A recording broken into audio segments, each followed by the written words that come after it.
The gate guard at Fort Bragg didn't believe what he was seeing. Muhammad Ali, the heavyweight champion who had been stripped of his title, the Muslim who had refused the draft, the man half of America wanted in prison, standing at the entrance to one of the largest military installations in the United States, asking for permission to enter. It was March 17, 1968. The Vietnam War was at its deadliest point. The Tet Offensive had shattered American confidence just 2 months earlier. Body counts were climbing daily. Draft notices were going out by the thousands. And the man who had become the face of draft resistance was requesting access to a base filled with soldiers who considered him a traitor. What happened in the next 47 minutes would become the most repeated story in Fort Bragg history, not because of what Ali said, not because of any speech he gave, but because of what occurred when a 300-pound Marine sergeant named Jake Morrison decided that Muhammad Ali wasn't going to walk through his base without answering for what he'd done. Morrison blocked Ali's path in the middle of the mess hall. The entire room stopped eating. Everyone who was there thought they knew exactly how this confrontation would end. They were wrong. Because what Ali said in those next 11 minutes didn't just change Jake Morrison's mind. It changed how every man in that room understood what courage actually meant. This is the story the army tried to bury. The story that proved Muhammad Ali's greatest fight was never in a boxing ring. If stories about courage taking unexpected forms move you, subscribe for more incredible moments that prove the greatest victories often happen when no cameras are rolling and no crowds are cheering. Fort Bragg in March 1968 was a powder keg of tension and grief. The Vietnam War was at its peak, and the base was a constant flow of young men shipping out to Southeast Asia and coming back changed, or not coming back at all. The Tet Offensive had shocked America in February, proving that the war was far from over despite years of optimistic government reports. Every week brought new casualty lists. Every day brought new draft notices.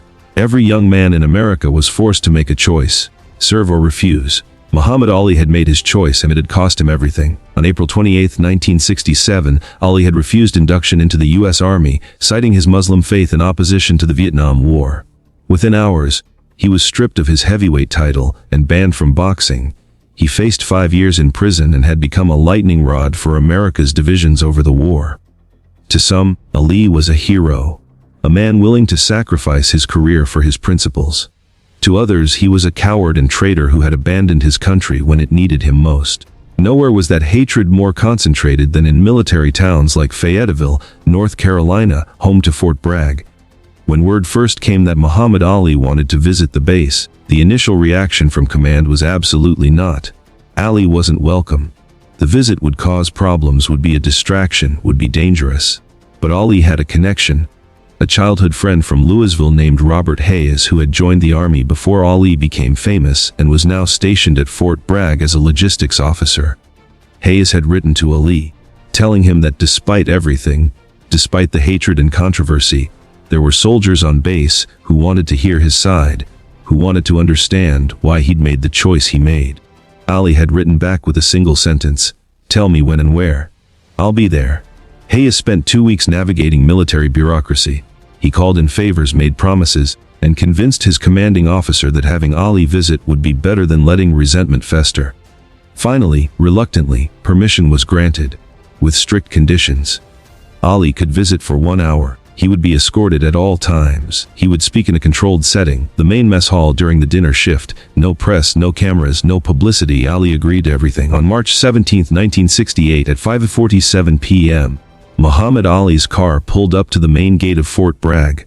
The gate guard was a 22-year-old private named Dennis Walsh who had been in the army for 8 months. He'd watched friends ship out to Vietnam and had seen some come back changed, while others didn't come back at all. When Ali stepped out of the car, Walsh froze momentarily before managing to say, "Name and purpose of visit." "Muhammad Ali. I'm here to talk to soldiers." Walsh checked his clipboard, found Ali's name on the approved visitors list, looked at Ali, then looked at the clipboard again. He couldn't quite process what was happening. After searching the vehicle and getting confirmation from his supervisor, Walsh raised the gate with shaking hands and waved Muhammad Ali onto Fort Bragg. Robert Hayes was waiting inside. He shook Ali's hand, led him to a jeep, and drove toward the mess hall. As they drove through the base, soldiers stopped what they were doing and stared. Some pointed, some cursed. One threw a rock that bounced off the jeep's hood. "You sure about this?" Hayes asked. Ali was calm. "I'm sure." The mess hall was packed, word had spread fast, and nearly 200 soldiers had crammed into a space designed for 150. Some were there out of curiosity. Some hoped Ali would say something they could use against him, and some, maybe 20 or 30, were there because they genuinely wanted to understand. Hayes led Ali through a side entrance. The plan was simple. Ali would sit at a table, eat with the soldiers, and then speak informally. No stage, no microphone, just conversation. But the moment Ali stepped into the mess hall, the room went completely silent, and Staff Sergeant Jake Morrison stood up. Morrison was 32 years old, 6'2", and 300 pounds of muscle earned through a decade in the Marines. He had completed 2 tours in Vietnam, had seen things he would never talk about, and had lost friends whose names were carved into his memory like scars. Morrison had grown up poor in rural Mississippi, and the Marines had given him structure, purpose, and identity. The corpse was his family. His brothers were the men he'd served with, and when those brothers died, they died for something Morrison believed was sacred, their country. Muhammad Ali represented everything Morrison despised: opportunity squandered, privilege wasted. A man who had been given everything America had to offer, and had spit in the country's face the moment it asked him to give something back. Morrison had told himself he wouldn't make a scene. He'd told himself he'd sit quietly, let Ali talk, and then leave. But the moment he saw Ali walk through that door, smiling, comfortable, acting like he belonged there, something inside Morrison snapped. He stood up and pushed his chair back. The legs scraped loudly against the floor. Every head in the mess hall turned. Morrison walked directly toward Ali, his footsteps heavy and deliberate. He was a big man moving with purpose, and everyone in that room understood what was about to happen. Robert Hayes stepped between them. "Jake, don't." Morrison brushed past him, not aggressively, but firmly. He planted himself directly in Ali's path, close enough that Ali had to look up slightly to meet his eyes. "You're not welcome here." Ali didn't move, didn't step back, didn't flinch. He just looked at Morrison with the same calm expression he'd had when he walked in. "I'm here because soldiers wanted to talk to me. Those soldiers don't speak for all of us." Morrison's voice was getting louder. "You refuse to serve. You spit on everything we fight for, and now you walk in here like you're some kind of hero." The mess hall was absolutely silent. 200 men watching, waiting. Ali spoke quietly. "I didn't come here to be a hero. I came here to talk. If you don't want to talk, that's fine. But I'm not leaving just because you're angry." Morrison took a step closer. He was bigger than Ali, heavier, and had been trained to fight in ways that had nothing to do with boxing rings and referees. "You think because you're Muhammad Ali, you can just walk in here and disrespect us? I'm not disrespecting you. The hell you're not. Every day you refuse to serve is a day you disrespect every man wearing this uniform. Every man who's died wearing it." Ali's expression didn't change, but something in his eyes shifted. A hardness, a resolve. When he spoke again, his voice carried through the entire room. "You want to talk about respect? Let's talk about it right here, right now, in front of everyone." Morrison's jaw tightened. This wasn't what he'd expected. He'd expected Ali to back down, to apologize, to leave. "What's there to talk about? You're a draft dodger." "I'm not a draft dodger. I'm a conscientious objector. There's a difference." "No difference to me." "Then let me explain the difference." Ali looked around the mess hall at the faces watching, the mix of anger, curiosity, and uncertainty. "Can I do that? Can I explain to everyone here why I made the choice I made?" Morrison didn't answer immediately. He was calculating, trying to figure out if this was some kind of trick. Robert Hayes spoke up from behind. "Jake, let him talk. That's why he's here." Morrison stared at Ali for a long moment.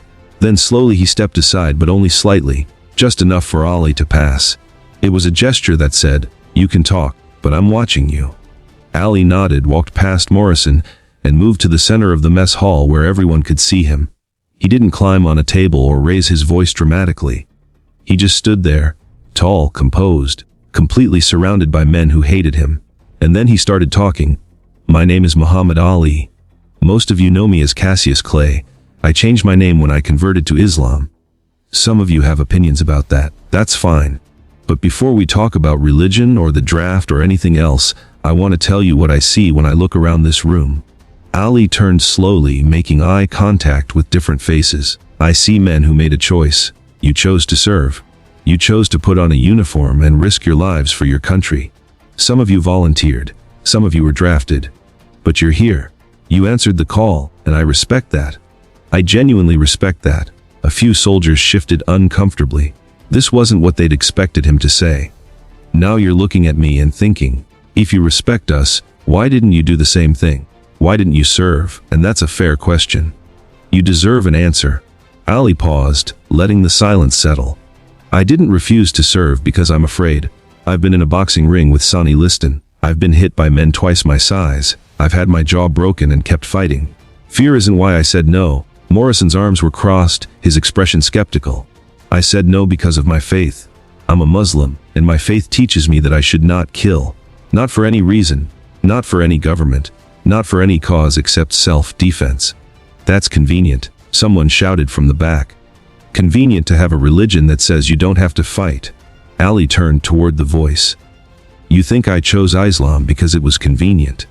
I chose Islam knowing it would cost me everything. I chose it knowing I'd be called a traitor, knowing I'd lose my title, knowing I'd face prison. Does that sound convenient to you? Silence. I gave up 3.5 years of my career. 3.5 years of my prime. I lost millions of dollars. I lost my reputation.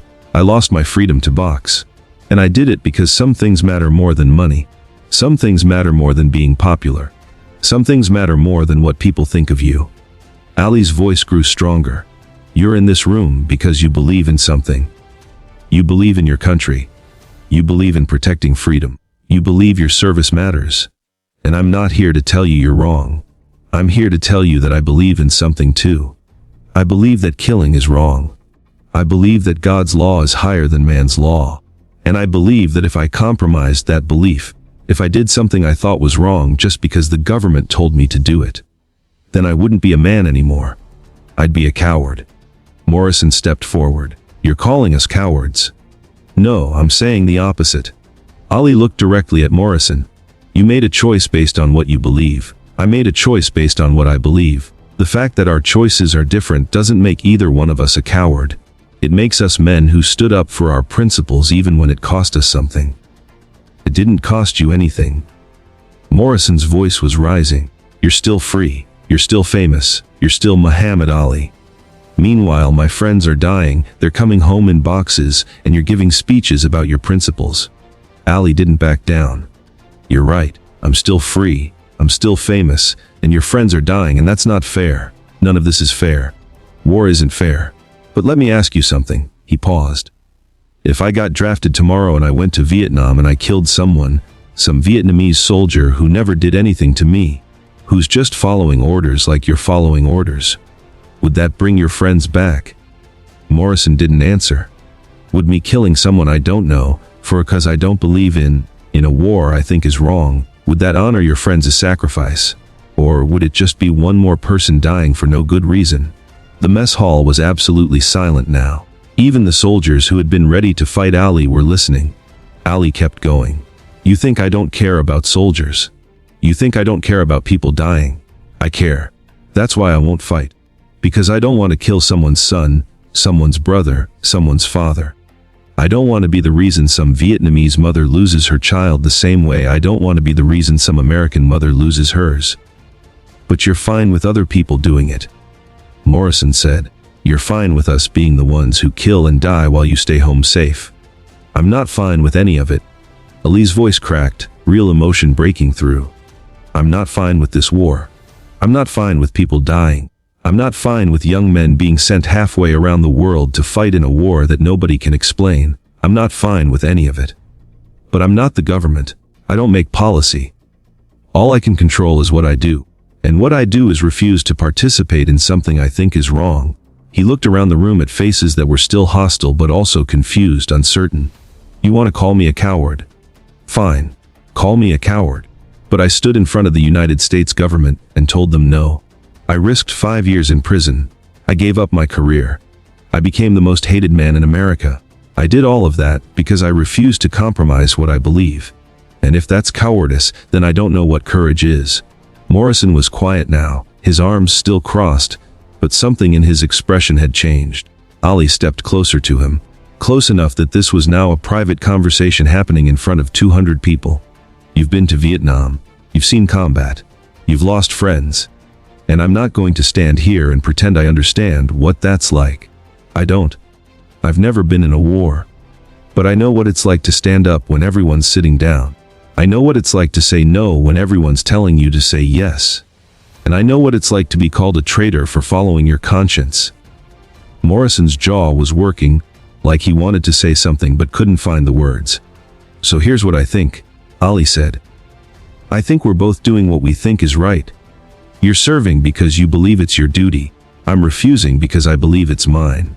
And maybe we're both wrong. Or maybe we're both right. But we're both paying a price for what we believe. You're risking your life. I'm risking my freedom. And that makes us more similar than you think. For a long moment, nobody moved. Nobody spoke. Then Morrison did something nobody expected. He extended his hand. I still think you're wrong, Morrison said. I think you should have served. I think you owe this country more than you're giving it. But I respect that you believe what you're saying. Ali took his hand. They shook. Two men who disagreed about almost everything, finding common ground in the simple acknowledgement that both of them had the courage to stand up for what they believed. The mess hall erupted, not in cheers or applause, but in noise, arguments, debates. Soldiers turned to each other, arguing about what they'd just witnessed. Robert Hayes appeared at Ali's side. We should go before this gets out of control. But Ali wasn't ready to leave.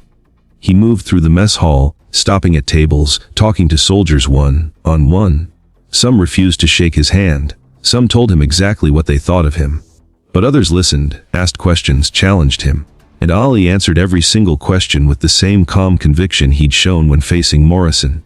47 minutes after entering the mess hall, Ali finally left. Morrison walked him to the door.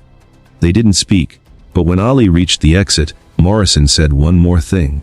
If you ever change your mind about serving, you'd make a hell of a soldier. Ali smiled. And if you ever change your mind about this war, you'd make a hell of a peace activist. Morrison didn't smile back, but something in his eyes suggested he'd remember that line for a long time.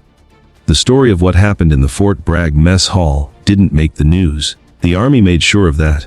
No press releases, no official acknowledgement. As far as the public record was concerned, Ali's visit never happened. But among soldiers, the story spread like wildfire. Within a week, it had reached Vietnam. Soldiers in the field were talking about it. Some dismissed it as propaganda. Others believed every word. But everyone had an opinion. Jake Morrison stayed in the Marines for another 8 years and did a third tour in Vietnam. He came home with a Purple Heart and Bronze Star, but never publicly spoke about his encounter with Ali. However, in 1975, after Sagan fell, Morrison gave an interview to a veterans magazine. Asked about his biggest regret from the war, he said, "Not listening to Muhammad Ali sooner. Ali told me that killing someone in a war I didn't understand wouldn't honor my lost friends. I thought he was making excuses.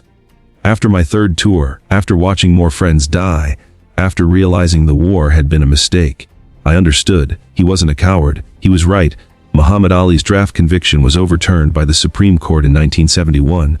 He returned to boxing, reclaimed his title, and became one of the most beloved figures in sports history. But for those soldiers in the Fort Bragg mess hall on March 17, 1968, Ali was already something more. Proof that courage doesn't always look like what we expect, that standing up for your beliefs, even when the world is against you, is its own kind of service. The greatest fight Muhammad Ali ever fought wasn't against Sonny Liston or Joe Frazier or George Foreman. It was against Jake Morrison in a mess hall full of soldiers who wanted to hate him, and he won that fight the same way he won all his important fights, not with his fists, but with his conviction. Because anyone can throw a punch, but it takes real courage to walk into a room full of enemies and refuse to become one yourself. Muhammad Ali chose what was right even when it cost him everything, even when everyone told him he was wrong. Even when a 300-pound Marine sergeant blocked his path and the entire room wanted him to back down, he didn't back down. He stood up, and in doing so, he taught a room full of soldiers what real courage looked like, and made the toughest man in the room extend his hand in respect.